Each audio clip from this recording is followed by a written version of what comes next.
Welcome friends. आज के video में हम देखेंगे एसएससी जीडी का जीके जीएस का क्वेश्चन। दोस्तों इस वीडियो में हम आपके लिए जीके जीएस लाए हैं जो कि आपके एग्जाम में 2 से 3 मार्क्स तक प्रत्येक सेट में जरूर से जरूर पूछे जाएंगे। इसलिए जितना हो सके इस वीडियो को अपने दोस्तों में शेयर जरूर करें और यदि आपको वीडियो अच्छा लगता है तो इस वीडियो को लाइक भी जरूर करें। तो चलिए मैं इस वीडियो को शुरू करता हूँ।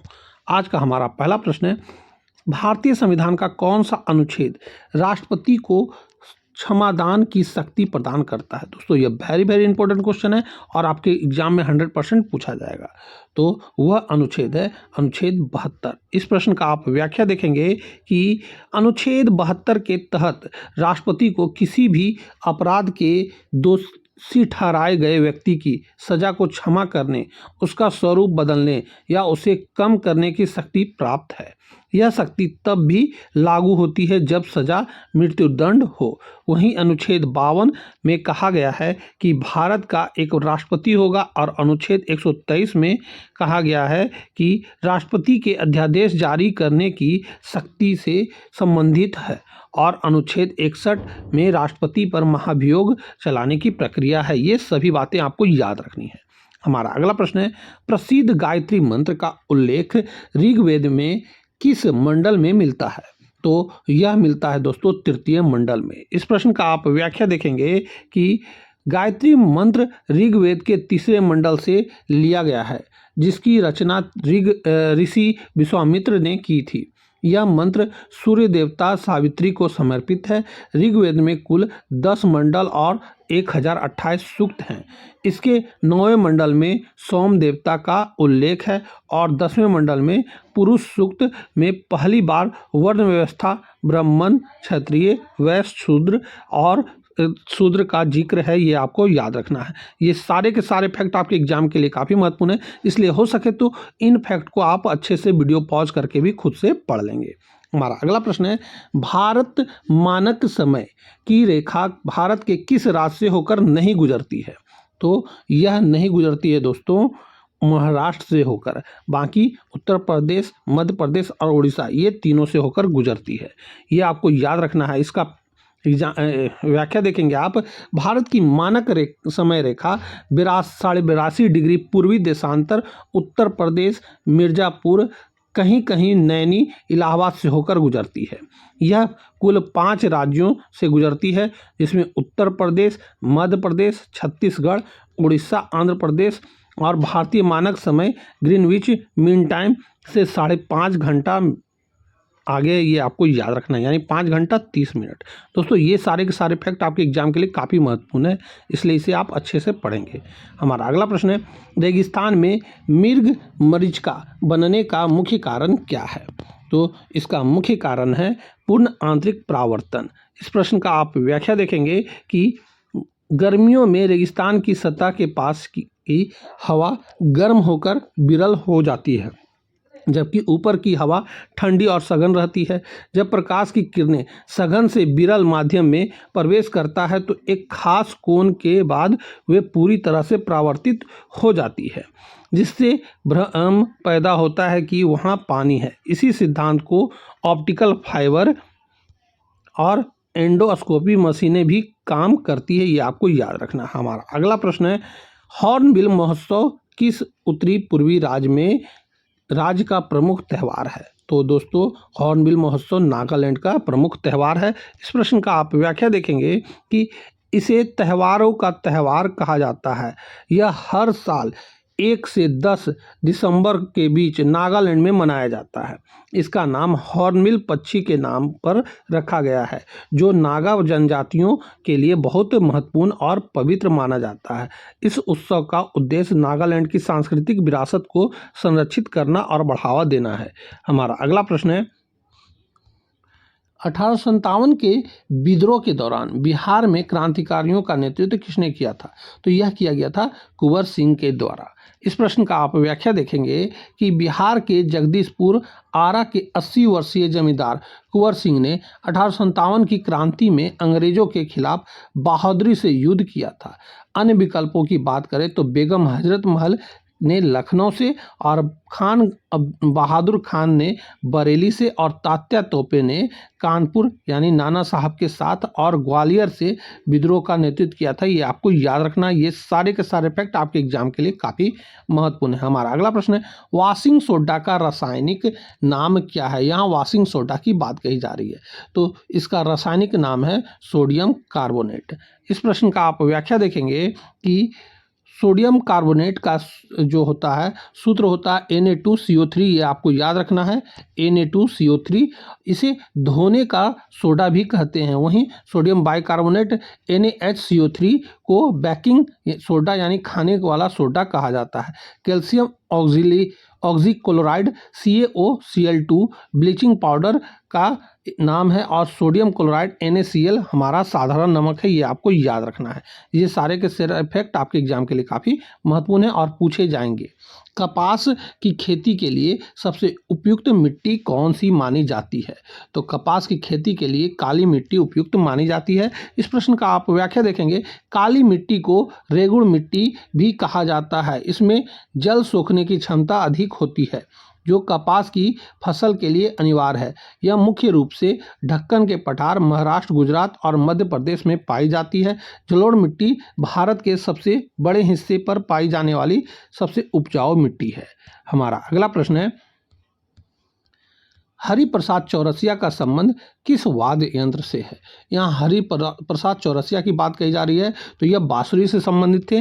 इस प्रश्न का आप व्याख्या देखेंगे कि पंडित हरिप्रसाद चौरसिया अंतर्राष्ट्रीय स्तर के बांसुरी वादक हैं। अन्य प्रसिद्ध कलाकार जाकिर हुसैन, अमजद अली खान और बिस्मिल्लाह खान। शहनाई वादक बिस्मिल्लाह खान को 2001 में भारत रत्न से सम्मानित किया गया था। ये आपको याद रखना है। हमारा अगला प्रश्न है कि भारतीय संविधान का अनुच्छेद 148 किससे संबंधित है? तो यह संबंधित है नियंत्रण एवं महालेखा परीक्षक से। इस प्रश्न का आप व्याख्या देखेंगे कि कैग को भारत के सार्वजनिक धन संरक्षक कहा जाता है। यह केंद्र और राज्य सरकारों में के खर्चों को ऑडिट करता है। इसकी नियुक्ति राष्ट्रपति करते हैं। अनुच्छेद 76 महान्यायवादी से संबंधित है, जो भारत सरकार मुख्य कानूनी सलाहकार है। अनुच्छेद 280 वित्त आयोग से संबंधित है। ये भी आपको याद रखना है। हमारा अगला प्रश्न है, DNA की द्विकुंडली संरचना की खोज किसने की थी? तो यह किया गया था जेम्स वाटसन और फ्रांसिस क्रिक के द्वारा। इस प्रश्न का आप व्याख्या देखेंगे कि 1953 में वाटसन और क्रिक ने DNA की इस संरचना का पता लगाया था, जिसके लिए उन्हें 1962 में नोबेल पुरस्कार मिला। ग्रेगर मेंडले को आनुवंशिकी का जनक कहा जाता है, जिन्हें ने मटर के पौधे पर प्रयोग किया था। हमारा अगला प्रश्न है, प्रसिद्ध धुआंधार जलप्रपात किस नदी पर स्थित है?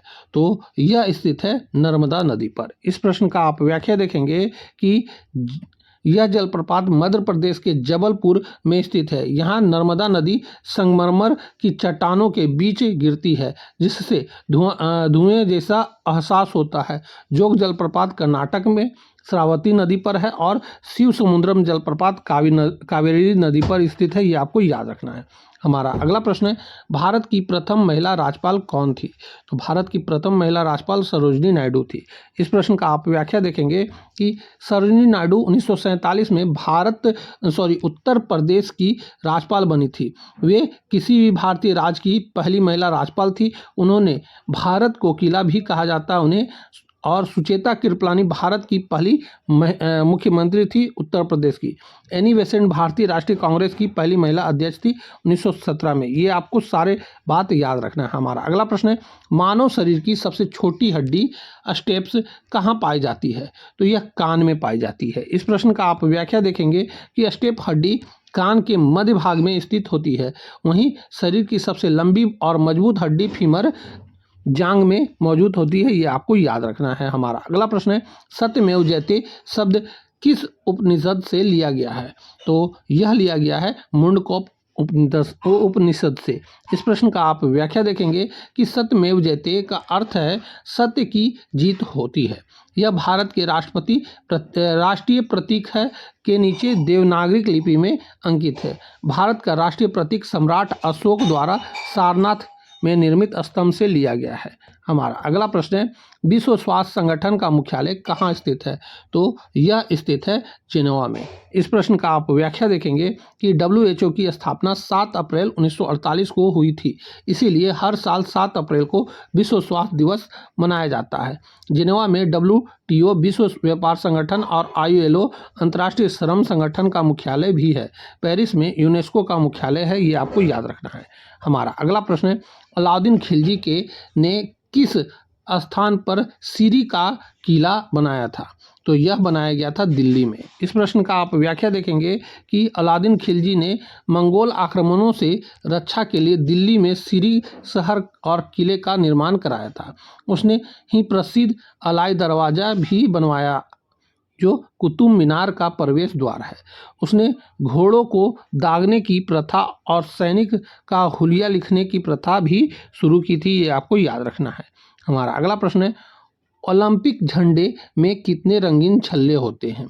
तो ओलंपिक झंडे में टोटल 5 रंगीन छल्ले होते हैं। ये कौन कौन होते हैं, यहाँ पे आप व्याख्या में देखेंगे। ये छल्ले दुनिया के 5 प्रमुख महाद्वीप हैं, एशिया महाद्वीप, यूरोप, अफ्रीका, अमेरिका और ऑस्ट्रेलिया। ये सभी महाद्वीपों के मिलन का प्रतीक है। इनके रंग नीला, पीला, काला, हरा और लाल है, ये आपको याद रखना है।